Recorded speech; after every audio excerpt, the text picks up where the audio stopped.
other kind. Wanna never give in.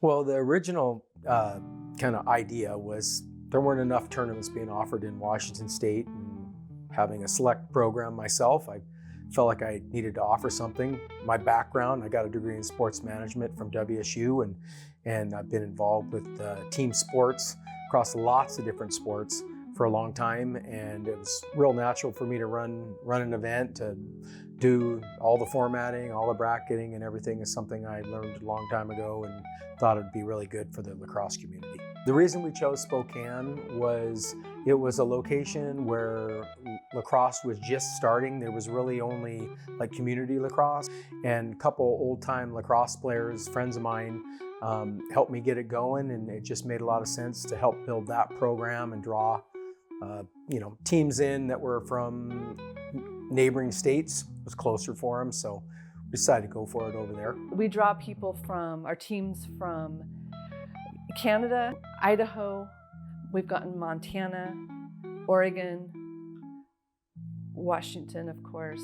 The first 4 years over there, I'd say it was a challenge. We were on an old polo ground field in Airway Heights. I was lining the fields myself. I didn't have a golf cart or anything. We were running around trying to do everything we could. And we had foggy days some years. We had days when it was kind of wet, and quality field, it really was, but it just wasn't drawing the numbers that we wanted. So what we decided to do was move it to a location that was going to draw a few more teams. We decided to go to Yakima. Yakima's got a gorgeous new facility called Sozo. It continues to expand. They have, I think, 18 fields there, a number of turf fields, really high quality grass fields, amazing parking lot, indoor warm bathrooms for everyone, great spot for vendors. It was just one of the nicest facilities in the state, and it's really been a big asset for us to draw people. The Lax Fest tournament's been around since 2011, and we're in our 14th year right now, and we've been as low as 24 teams during COVID and as many as 58 teams. You know, it's something that we're gonna do everything we can to continue to draw teams in, no matter what the size. The format that I do is unique to other events. We run it with after our pool play, we break them into gold and silver. It helps align teams with skill level. It's something that I learned from a tournament I went to years ago, and that's why teams come back, because the competition ends up equal with the way we format it.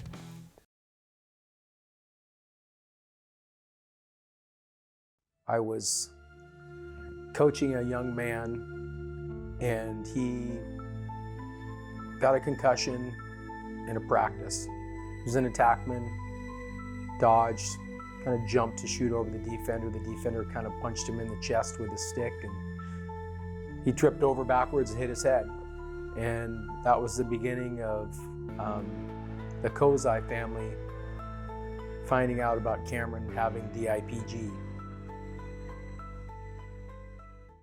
November 2015, Camron had a concussion, and so we had been kind of monitoring that all through the end of the year. He wasn't getting any better and showed signs of like getting sick, and so anyway, I ended up taking him to the doctors, the school doctors that had been monitoring him for us, watching the concussion, just to monitor if he was getting any better so he could start playing lacrosse again. They were going to send us to a CT scan. I took Camron to the scan, and radiologist called me and said, I need to talk to you. So we went in, and he explained to me that Camron was really, really sick. And so, of course, at that time, it's very overwhelming. He tried to explain to me that I needed to get Camron to the emergency room right away. And so we went. The doctor, bless his heart, couldn't express enough to me how severe this was and how much we needed to just get him to emergency right away. They did some testing there, and then they explained to us that night that he had diffuse intrinsic Pontine glioma, which is a tumor, but it's not like a solid tumor. It's a tumor that's diffused around the pons base of the brain, and there's no surgery and there's no known cure for that. A mutual friend of the Cozzis and us called Mark in the evening and told us the news. And it was so overwhelming. We were shocked. You know, after Camron was diagnosed, we needed to do everything we can to let everybody know about DIPG. At first, we didn't know what to do. You feel helpless, but you want to help in any way that you can. And it kind of just came to us one day that we have all these kids that we put jerseys on and that we put sweatshirts on, and how can we somehow put logos, ribbons, whatever it is that we could put on the uniforms and apparel that would help create awareness of DIPG. And we started on my own teams wearing ribbons and carrying flags, and every huddle we would be breaking with, you know, Team Cozzi, and we started to see other teams doing it as well, and parents wondering what the story was, because most families and most people in life have come across something like this with friends and family, and so there was a lot of interest in it, and we decided to take it to the next level and to really change the name of the tournament to honor Cam. It was just a huge community effort, and we just felt like we wanted to be a leader in the area to help support fundraising for DIPG. Mark was one of the first people at our door after learning of Cam's cancer. And so both of them were always supportive from day one, and what can we do? And so that whole, transition, he just always stayed close, through Cam's journey. And so, while Cam was, able to fight for 27 months. And so some tournaments took place over that period of time, right? And so in Mark's and Leslie's support, of Cameron's fight and his journey, asked, hey, could we, I don't even know if they asked, they just put a ribbon up and just, I think everywhere they went, they always just start wearing a ribbon and started talking about it, and it was big, it spread, it was in the lacrosse community, people knew about it and were very supportive of the whole thing, and I think it just evolved, and we are very acceptance of it. So it gives us a great avenue for awareness. Without awareness, this disease isn't going to get anywhere. So this is a great, platform, an opportunity for, the community to learn a little bit more about this disease, right? Because it's just taken too many children's lives. It's the #1 killer of children with a disease. We started the foundation the year Cameron passed away in 2018, and his wishes, our wishes, to continue to fight. We built a really nice network of friends through the years. Those are our friends that just jumped on board, and Cameron's friends, most children that are diagnosed with this are young. Many of them haven't even been into elementary school yet. Cameron was 15 when he was diagnosed, and very involved in school and sports, and so he had a great network that he developed on his own, and everybody came around. Some of the things we did in the tournament to use the platform of awareness were asking the families and the coaches to do what they could to help raise money. But it was unique. It was really aligned with lacrosse. So coaches, we gave them ideas like, $1 for every goal you score, or every ground ball, or maybe goalie saves, maybe strips. Something that would be motivational for the kids, and then they would end up going to their parents or using their own money and bringing that kind of cash of money and up to the table and putting it in the jar. One thing that we just added recently was table help, people that keep penalties and people that keep the score. It's hard to find help, So what we do is we ask one parent from each team during each game to volunteer their time at the table, and then in turn we donate that money that we would have given to someone to work those hours.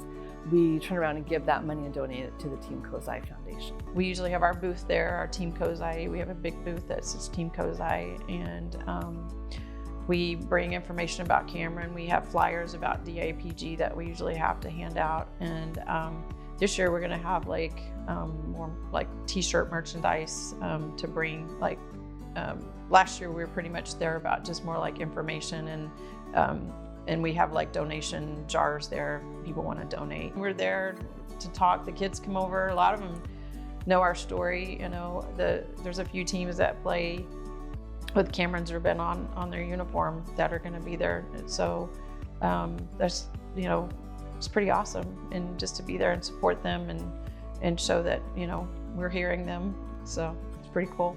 You know, it's not meant to be just a one-shot thing. This is something, you know, teams fluctuate in and out from our program. There's a lot of demand for tournaments out there, for running tournaments and drawing teams. So we kind of fluctuate up and down. Our teams that have been coming year after year, and some kids are still wearing the same wristbands that say Team Cozzi. They've had them for years and years. It's so, makes you feel so good when those kids come back and they're not just here to play lacrosse, but they're here to help raise money for DIPG. The money that we are, you know, donating goes to local DIPG awareness and to the Team Cozzi Foundation. We've been up to the Seattle clinic and seen what they're doing, and it's amazing. We trust the Cozzi family that they're going to do the right thing and get it in the right hands. We created a coin that would have more value than a sticker would, right?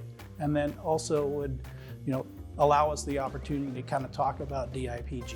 So one side of it is got the old Honor the Game logo, and the flip side it has a logo that was created by one of Camron's neighbors, and also a lacrosse player himself. He designed it, the lacrosse sticks, and then it's got a C in there. Yeah, and it says DIPG awareness, right? And so we participated with it around here at schools, and it was really, you know, created for the high schools. And then, you know, the youth programs around love the idea, right? And when we have an opportunity to go over to Northwest Lax Fest, we do that at the last game. So the finals is when we present the Cam coin to both of those teams. So the teams that are lucky enough to get into the finals is the ones we address. I always thought it'd be great to have a prop like that. You know, it helps you introduce sportsmanship. It helps you introduce, you know, a goal that you're trying to achieve, you know, and then it helps you set standards. And so there's so many things that the Cam coin does. Northwest Lacrosse is like special. So it's a place like we like to bring it to, especially to the championship games. Cozzi on 3. 1, 2, 3. Cozzi! Thanks, guys. Good job, guys. I've never seen anyone more fierce in wanting to fight and battle something. Camron really wanted everyone to know about DIPG, and he didn't want any other kids to go through what he was going through. He was a huge advocate for it.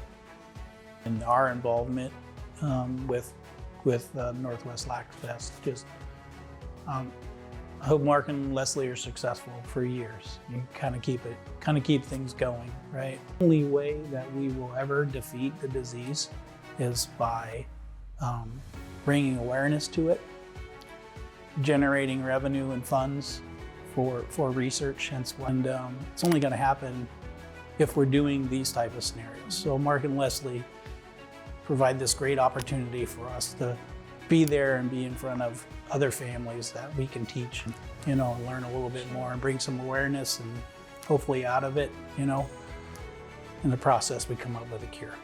He died on his 18th birthday, really hard. Cam was a beautiful person. He cared about other people, I think, more than himself, probably. I want you to donate to defeat DIPG because then it brings research, and that research can lead to a cure, and that cure leads to kids stop dying eventually, because right now there is no cure and everybody that gets diagnosed is taken away. I don't want kids to have to be taken away from their parents forever.